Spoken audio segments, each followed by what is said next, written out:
problem is, I want a professional grade sprayer that I only have to pay once and it'll last me forever. I believe in buying quality when I buy something.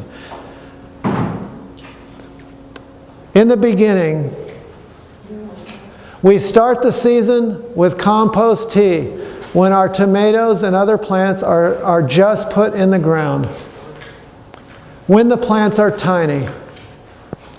When the tomato plants are 3 weeks in the ground before the end of May, we add regalia to the compost tea spray. And what regalia does is regalia with the compost tea puts a heavy-duty portion of life on those leaves.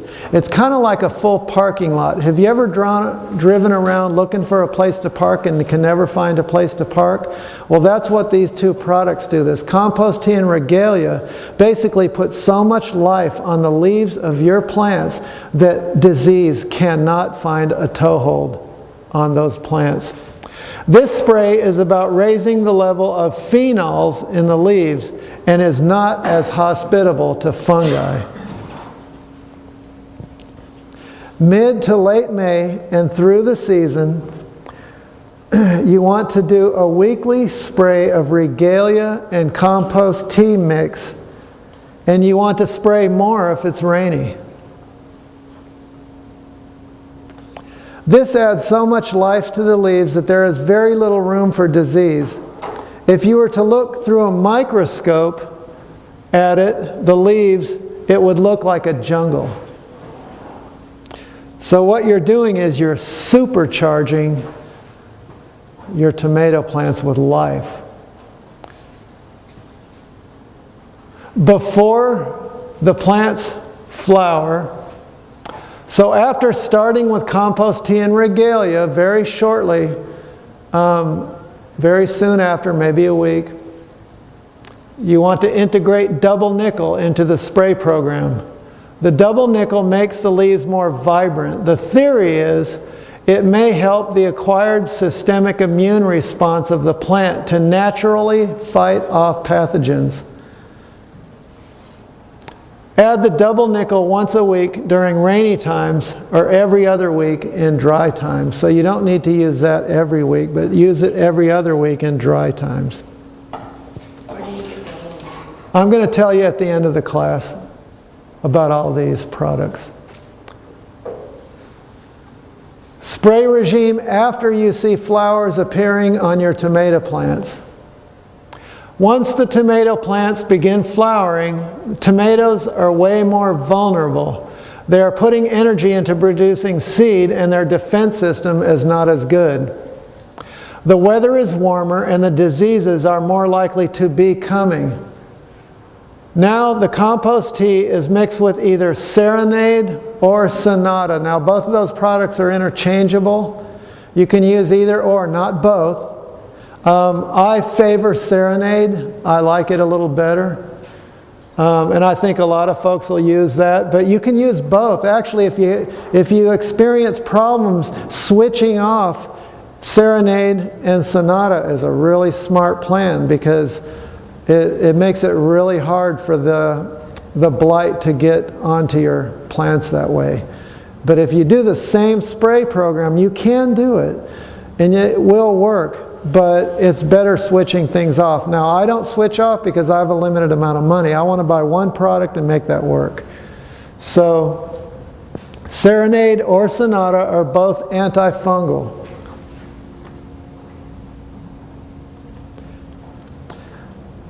Serenade goes into the vascular system of the plant. Now, at the first sign of infection, when you know the blight has arrived,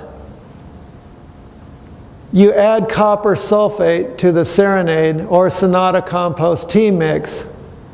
Now remember, you're still using regalia throughout this whole thing. You're always using the regalia, compost tea, you mix these things together. Don't overuse the copper sulfate. Some add it to every mix every time, but this can create a copper buildup in your soil. So, you want to keep that in mind. Once the disease is here, we hold off on the copper sulfate and the oxidate till the disease is actually here. On a sunny day in the morning or early afternoon, spray oxidate and leave for a couple of hours. Now, the oxidate will set right away on the leaves. You just want to give it a little time. Then come back in the evening with the compost tea, serenade, copper sulfate mixture. The idea is that we are wiping the slate clean and then putting good life back on that leaf. So that right there is going to knock out the blight problems that you're experiencing. Now, one thing about spraying in the evening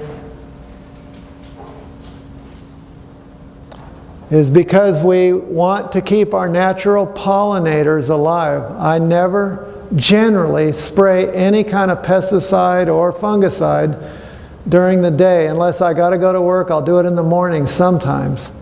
But the reason why is because I don't want to get any of that spray on bees. It doesn't kill the bees. It won't hurt the bees. All these things I'm outlining for you are totally organic. And they're certified as organic as well. Now, we may use copper sulfate 4 times or so during the season. You do not want to use copper sulfate a lot. You use it when your back is against the wall and you know you're fighting the disease. There's 2 different brands. There's Nordox and there's Champ WD. Nordox is wicked on plants. It hurts your plants. But it works. Your plants will snap out of it. Champ WG is not as hard on plants.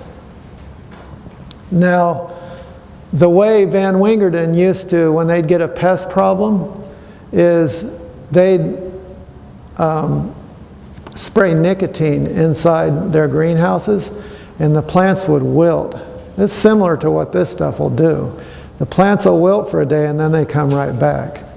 So remember, this stuff is going to knock your plants a little bit. You don't want to use it a lot. The manufacturer says you can use it all the time, which you could theoretically, but you don't want to overuse. You want to be careful. So I prefer Champ WG because it's more benign. It won't hurt my plants as much. Now, there's an experimental spray regime I've actually been quite happy with the pest control side. I've just started using the blight control. The company BioWorks has many products we are trialing at this time. For blight, there's products called Millstop and Cease. And you mix both of these and spray, and they're both certified organic. So, and I spray these every week.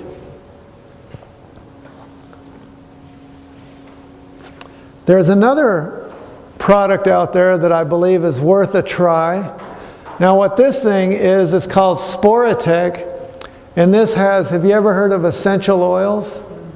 Well, this has essential oils. This has rosemary oil, clove oil, thyme oil, and various other ingredients. And there's been people that said it really works pretty good. So I haven't tried these things, but this is some other things that you can experiment with. Now here is a wonderful product. I love EM. Every one of you guys should be using EM. Here's EM. Effective microorganisms. This is a great additive to charge compost tea with abundant life. Just add molasses and you can brew your own. Use small portions to make large amounts and brew your own. So what this is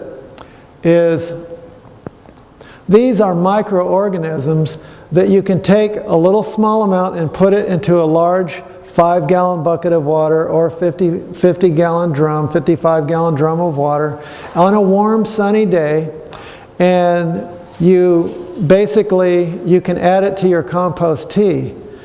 And you can actually just add it to water, and this stuff will explode in that water and it'll grow more and more and more. Have you ever seen how a cell divides? Well, it's the same thing with this stuff. This stuff, it's hard for me to explain, but what it does, when you put a little bit of that in water, it'll completely take over that water, and there'll be, instead of, a small teaspoon, you'll have like several of those jugs full. So you can make more from just a small amount. This stuff is fantastic, and it's basically healthy microorganisms. And you want that. That stuff will get in the soil. It'll make your soil live, which is what you want. It'll make your compost tea wonderful. That is probably one of the best products. Where do you get that? Online, exclusively. As far as I know, you can't get it locally. Maybe Fifth Season might carry it, but I don't know. You want to try calling Fifth Season, and then if they don't have it, call online. Now, another problem we'll have here is downy mildew. Squash, cucumber, and other similar plants will suffer from downy mildew or powdery mildew. Regalia fixes this problem too. Downy mildew is in the same family of water molds as late blight is. Do you guys remember the Irish potato famine back in the late 1800s? You know, there was a lot of people that starved to death, and they had to, actually we got many immigrants in different countries that left that country at that time. And the products that I just outlined, of course they didn't have them back then, but if they had they wouldn't have had that problem. Now, as far as blight tracking, you want to use your local county extension. They have very good blight reporting services. I've listed a website, usablight.org, as well. They keep track of the states that have blight. Your county extensions are invaluable. They'll help you for free. I took down a bunch of my leaves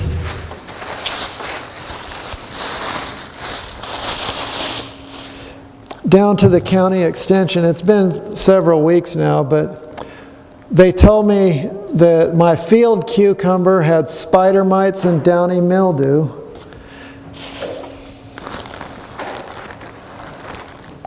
Field squash, that had powdery mildew. And this is a diseases you guys are going to be getting. Probably already have experienced some of this. Downy mildew, aphids, and powdery mildew on cucumbers. And you know, I let the weeds grow up, and that's one of the worst things you can ever do in your garden. I was busy working at the time. This is field tomato. I had early blight, and it says bacterial speck. I don't know what that is. I'll have to look that up. But the point I want to make is, here's I had some peppers just wilting in the ground. I've had that happen for many years. Have you guys ever had that, where you just have your pepper plants wilting? This guy says that was southern wilt. And you know, that's completely preventable, because what happened is I had a bunch of peppers in pots and I never got that. It's the soil that does that. And probably putting in effective microorganisms and compost and putting more organic matter in my soil and not tilling would completely, more than likely, cure that problem.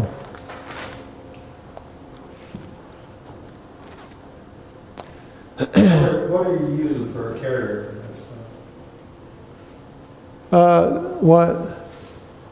What are you using for a carrier? You're not tilling it into the soil, so how do you get it into the soil? You mean your sprays? I mean, they just drip into the soil. You can use it as a soil drench. You can just water it in. Or you can spray it on the leaves of your plants, and they'll drip down into the soil. I mean, you don't need huge bucket loads of it. No, okay. Just, I mean, you're going to be doing it every week, so it's going to be cumulatively helping you.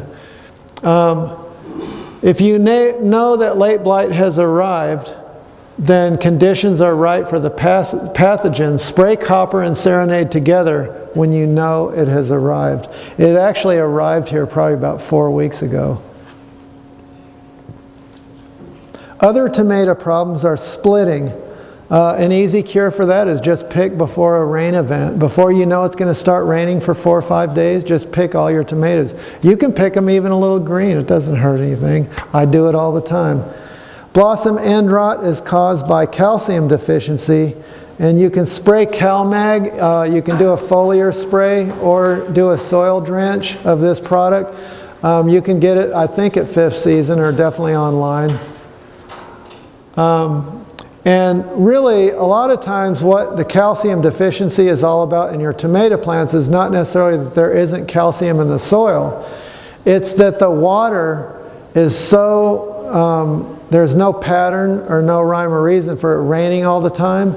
And so that blocks the tomato plant's ability to take up the calcium nutrient in the soil because of so much rain all the time which we get here. But if your soil is draining properly, you're not as much going to have that problem. But I've had this problem this year because of the rain. So I figured I'd add that in. The company BioWorks has excellent organic pest products they sell in quart size. I love their pest products. I was struggling and struggling in my greenhouse with aphids and whiteflies. First, there was aphids. They came in over the winter, and then the ants started farming them. As soon as I killed the ants, the aphids went away. And I just used these small little traps, ant traps that I bought at Lowe's. Nothing special, they just crawl inside. And then the next thing I noticed, fungus gnats, which I've got a cure for that in a minute, I'm going to show you.